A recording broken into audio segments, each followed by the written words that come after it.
So yesterday was the 75th anniversary of the U.S. nuclear bombing of Hiroshima. An event which I disagree with on multiple levels, but which gains new relevance in our modern discourse since we've been talking about this potential conflict with China over Taiwan. You see, I've argued against the nuking of Hiroshima in the past on purely humanitarian grounds. I think that it was, egregious, and if you really think about it in the modern context, the idea that we're just going to vaporize hundreds of thousands of civilians as a negotiating tactic, it sounds about as bloodthirsty and evil, as you can imagine. And I too used to buy into the argument that, if they hadn't nuked, Japan, well, there would have been a land invasion, and that would have been much bloodier and ultimately killed a lot more people. But I don't buy that anymore, because Japan offered to surrender after they were nuked the first time. If all the U.S. wanted was to get the Japanese to surrender with as little bloodshed as possible, well, then at the very least, after they nuked Japan once and Japan said, okay, we surrender, they would have not nuked Japan a second time. I think that America's policy of demanding unconditional surrender from our enemies in war, is more a matter of humiliation. It's not about preserving lives. Obviously, if the U.S. was willing to negotiate Japan's surrender so that the emperor could save a little face, hundreds of thousands of people, maybe they wouldn't be alive today, maybe they would have died of old age, yes, but they would have lived out normal lives, and all of the people who were affected by the radiation and whatnot, died of cancer, also, would have been able to escape that fate. And so on purely humanitarian grounds, I have no problem arguing against, the nuclear bombs that were dropped on Hiroshima and Nagasaki. With that said, there's also a cynical, practical, military argument against nuking Hiroshima and Nagasaki. And it is that the total defeat, the humiliation and destruction of the Japanese nation as it existed prior to 1945, throughout, pretty much we wiped out centuries, if not thousands of years of Japanese martial history at the end of World War II by humiliating and demilitarizing the Japanese people. And part of this process was not only neutering Japan, taking away their military, turning them into a U.S. protectorate, we also dismembered their empire.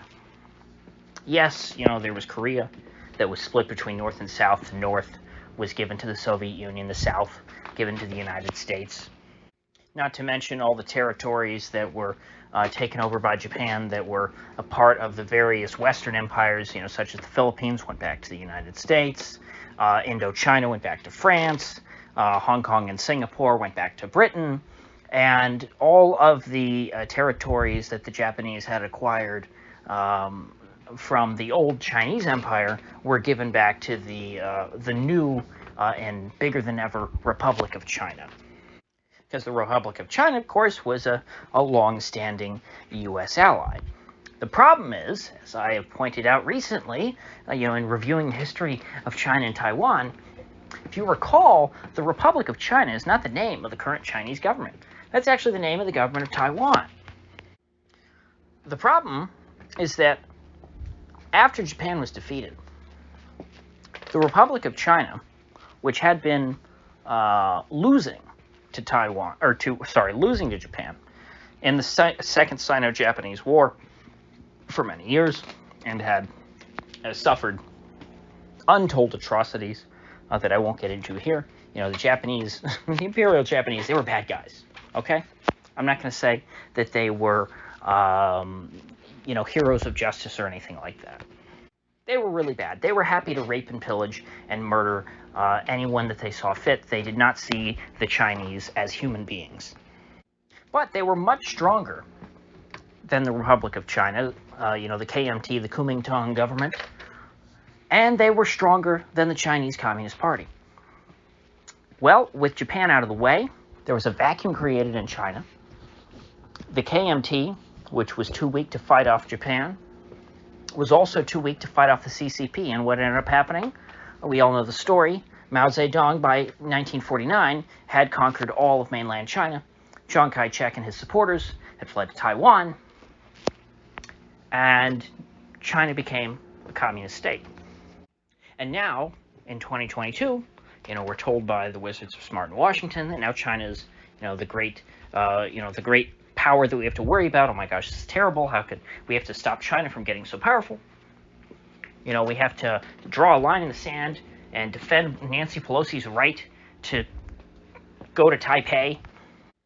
And I will admit that in my heart of hearts, I do have some sympathy for the sentiments behind that, behind these points. But at the end of the day, it is a battle that was lost a long time ago. The fact of the matter is, the communists have been in control in China since 1949. Taiwan is a tiny little island. They're the last holdouts. We didn't stop the CCP from taking over all of mainland China back in the 1940s, and we would be fools to try and stop them from taking over Taiwan in the 2020s. If we really wanted to avoid this, if we didn't want the communists in power in China, if we didn't want, communist China to be invading Taiwan and taking it over, we wouldn't have dismembered the Japanese Empire. We wouldn't have demilitarized Japan. We wouldn't have nuked Japan twice. We wouldn't have destroyed their national spirit. We wouldn't have humiliated them and turned them into, a nation of pacifists who just are completely unrecognizable. Because for all their faults, Imperial Japan was still much less, violent towards the people of China. And, of course, the people of Japan and the rest of the people of Asia. They were really brutal, but their body count, boy, they can't even dream of coming close to Mao's body count. So I have no real problem saying that from a practical sense, yes, I much prefer had Imperial Japan stayed around and maintained their power as, the dominant Asian state and the dominant force in Asia. And so as far as I'm concerned, everything that we're dealing with today, everything we have to worry about, really goes back to that decision to destroy Japan. Because we did not do, and when I say we, of course I mean the United States,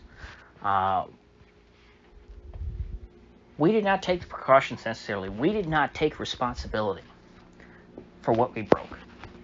And so people like Nancy Pelosi and Mitch McConnell and Joe Biden cannot now go and cry about the reality in Asia that the United States has created. Hell, Richard Nixon went and, kicked Taiwan out of the United Nations, gave their seat to Mao, did everything they could to try and build up communist China as to balance against the Soviet Union. I mean, all of the decisions that the U.S. has made up to this point have contributed towards the eventual absorption of Taiwan into the People's Republic of China. And I don't like that, Would I rather Taiwan still be known as Japanese Formosa? Yeah, I think they'd be better off. I think they would have been better off under, a Japanese empire than under the PRC. But the point of today's video is that this is all in the past. It's over and done with. We can't go undoing this now. This is I think, something that is inevitable, because we created a dynamic in which forces of nature will push Taiwan back to China. At the end of the day, this is a battle of will and interests. And China's interest in Taiwan is, and always will be, greater than any interest that the United States has in Taiwan. And as long as we all understand that, the U.S. has no chance of being able to prevent the forced unification of Taiwan with China. And that's all I have to say to all the people who are so worried about this now. Everyone thinks that history begins today. They never look to the past. They never consider what's happened before up to this point. The American news consumer is incredibly ignorant of history, and they never for a second consider history when analyzing current events. The time to prevent the Chinese reconquista of Taiwan is not today. That time is long past. The time would have been before we dissolved the Japanese Empire. The time would have been before the Communist Party took over all of mainland China and rendered Taiwan a rump state of the Republic of China. But Dwight Eisenhower, president back then, understood that the American people were not interested in fighting a war in China to overthrow communism in that country. So he made a decision. But that decision was made a long, long time ago. And by the way, I think it was the right one. If I were in his position, I would have said the exact same thing. The American people do not have an interest in throwing away the lives of their sons to orchestrate a regime change operation in China. So, in conclusion, I'm not one of these people who likes to talk about the inevitability of history. I don't believe in that. I don't think that anything is set in stone. But if anything were set in stone, I couldn't think of a better example than this. This has been building for decades and decades and decades. Ultimately, the United States was never going to be able to rule all of the Pacific with an iron fist. It's just unsustainable. The United States has done it for a long time. You know, they've done it for, what, 75 years now?